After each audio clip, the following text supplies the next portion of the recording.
Halo, assalamualaikum warahmatullahi wabarakatuh. Masih bersama saya ya, Mas Agus Darmaji. Di chapter kali ini saya akan bahas perbedaan antara kolektor dan debt collector.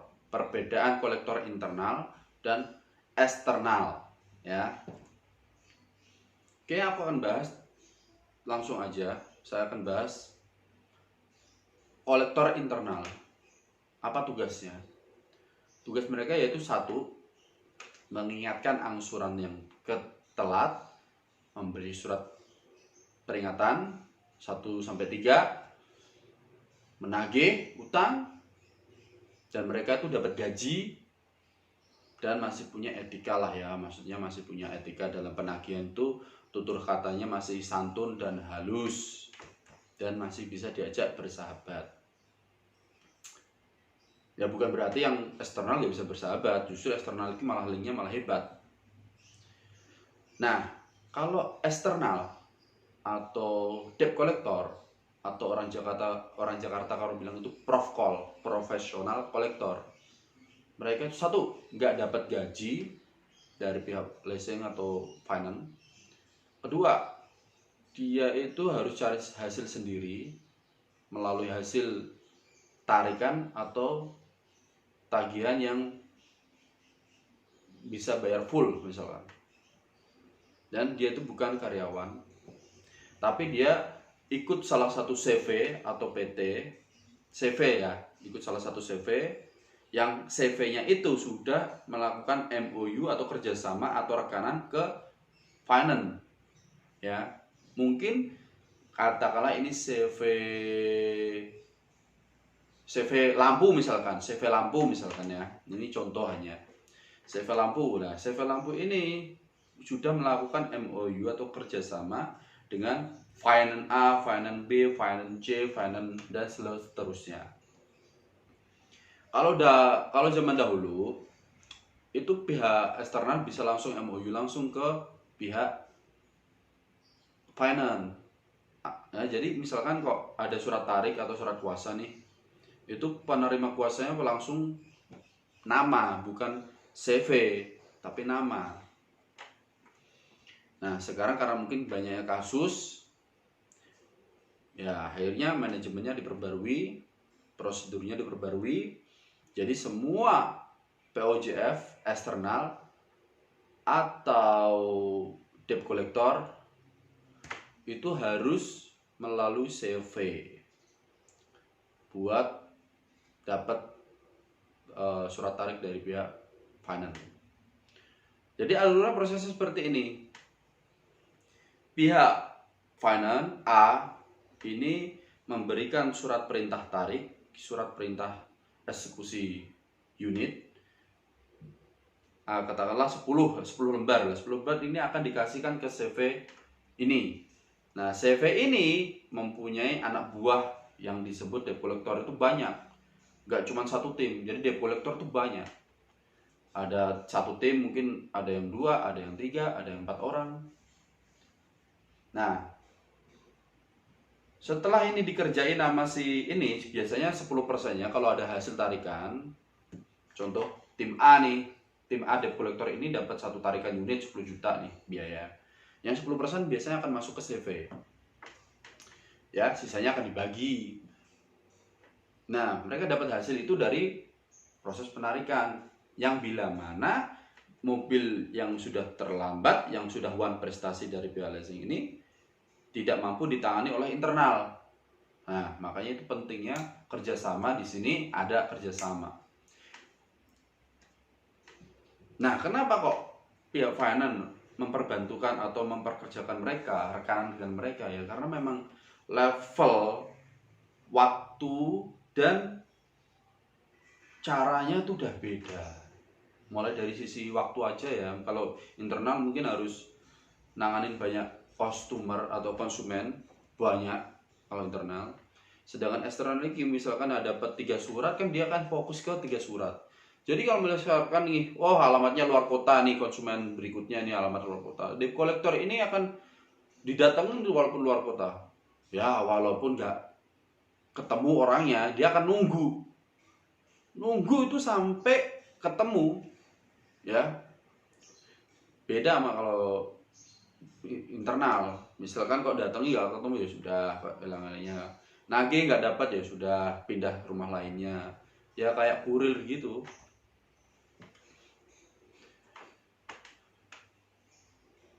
Jadi prosesnya tadi, begitu dapat job, hasil satu tarikan 10 juta, itu yang 10% biasanya masuk CV, tergantung kesepakatan juga sih ya. Nah, saya kasih tahu bahwasannya yang namanya tim debt collector tuh gak cuma satu. Nah, kemarin ada yang tanya ke saya, Mas Agus, kok setiap bulan saya dimintain uang sama debt collector? Loh, itu uang apa toh sebenarnya? Loh, ya mungkin uang angsuran, aku bilang gitu. Ternyata yang dia bilang, enggak, angsurannya aku telah 2, tak kasih 2 kok. Dia bilang gitu kan. Loh, lah kok bisa? Terus dia minta berapa? Dia minta katanya 1.500.000. Oh, kamu nggak tanya itu uang apa? Katanya buat uang batal tarik. Padahal aku bayar. Loh, kok bisa ya? Telatnya 2, udah dibayar 2, tapi aja lebihnya 1,5 juta. Nah, kembali lagi yang saya ucapkan tadi, debt collector itu nggak punya gaji. Hasilnya dari situ memang benar. Walaupun ini salah, alurnya salah lah ya, intinya meminta itu salah. Dan itu tidak wajib itu sebenarnya. Mau Anda kasih pun tidak masalah, nggak dikasih pun ya mungkin mereka hanya kasih bensin ya 50.000 ke atau 100 kan gitu. Cuman ya kasihan, karena biar bagaimanapun dia juga kerja gitu loh. Cuman kalau kita ingat beringasnya mereka, mungkin ya kadang kita sok jengkel kan gitu kan. Tapi kalau di sisi lain, kalau dipandang di sudut pandang lain, mungkin ada baiknya juga kalau kita itu saling mengertian. Yang penting nggak berlebihan aja lah. Ya, ada sebagian debt collector yang pintar-pintarnya seperti ini. Kan di surat tarik kan tertulis tidak terima angsuran. Ya, di surat tarik. Ini contoh ini.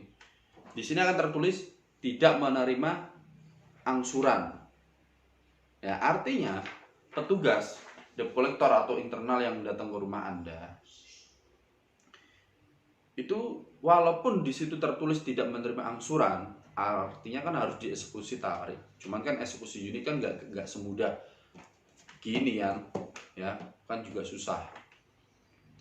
Nah, jangan sekali-sekali menitipkan angsuran ke debt collector atau ke kolektor internal. Walaupun kolektor internal udah ada apa tuh namanya? Udah ada bukti kwitansi. Walaupun kwitansi resmi loh ya. Ya tahu kenapa? Kolektor itu internal atau debt collector eksternal itu ada yang jujur, ada yang enggak. Ya, walaupun ini aku bilang internal udah ada kwitansinya, udah ada logonya, capnya, emblemnya. Tapi ada istilahnya, ya asalkan dipastiin tanggalnya nggak masalah ya. Asalkan dipastikan tanggalnya. Cuman kan kadang konsumen yang awam kan seperti ini. Oh, yang penting udah ada anunya, udah ada apa? Udah ada emblemnya, yang penting kwitansinya asli dari pihak kanan. Nah, nggak taunya uangnya dilepeng itu kayak diumpetin sama kolektor, ditunda dulu gitu loh, dimakan. Ya, biasanya yang namanya dunia seperti itu kan banyak, kan riskan, masalah uang tuh riskan. Apalagi ke eksternal gitu loh. Ya, kalau eksternal yang baik biasanya dia akan mengarahkan bayar ke kantor aja Bu, Pak gitu. Oh, bayar kantor biasanya. Nanti akan biaya bayarnya kan 2 kali angsuran plus 1,5. Loh, katanya nggak dapat gaji. Kok yang 1,5 kok masuk ke finance? Nah, itu kan ada istilah rekanan ya, rekanan MOU. Jadi memang tidak boleh terima angsuran. Kalau mau bayar angsuran ya harus ke kantor. Nah, nanti ke kantor ketemu mbak-mbaknya, Mbak aku mau 2 kali angsuran sama biaya 1 jutanya ini gitu. Itu memang ada, walaupun itu gak wajib loh ya. Saya ucapkan sekali lagi, itu tidak wajib. Itu hanya uang mereka. Ada yang minta 500, ada yang minta 200, ada yang minta 1 juta, beda-beda. Yang bangetin ya kadang ada yang minta 5 juta gitu kan. Ya itulah, kalau orang semakin takut, semakin awam, dia akan diinjek dan injek.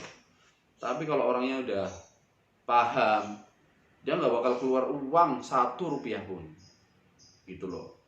Ya, karena itu memang nggak wajib. Bahkan di kontrak akad perjanjian pun apa itu namanya, ya yang sesuai bayar ya sesuai bayar itu. Misalkan kok 2.900.000 ya udah bayar 2.900.000, gak ada ambil-ambilnya. Walaupun ada kadang admin yang misalkan admin 5.000 atau admin 10.000, kalau ada denda keterlambatan ya sama denda keterlambatan kan gitu. Ya itulah tadi yang saya ucapin, bedanya internal sama eksternal. Kalau dari segi waktu, debt collector itu kerjanya mungkin lebih ekstrim ya. Mungkin berangkatnya, mungkin Anda masih tidur, debt collector udah kerja. Iya udah kerja. Jadi ada beberapa yang mobilnya telat, misalkan dia bisa ditarik di rumah, tapi rumahnya ternyata luar kota. Ya, pulang berangkat kerja itu katakanlah jam 5 subuh misalkan. Nah, otomatis debt collector yang rumahnya luar kota ini kan menghampiri sebelum jam 5 kan. Berarti jam 4 subuh mereka udah berangkat. Di depan rumahnya udah diintai gitu.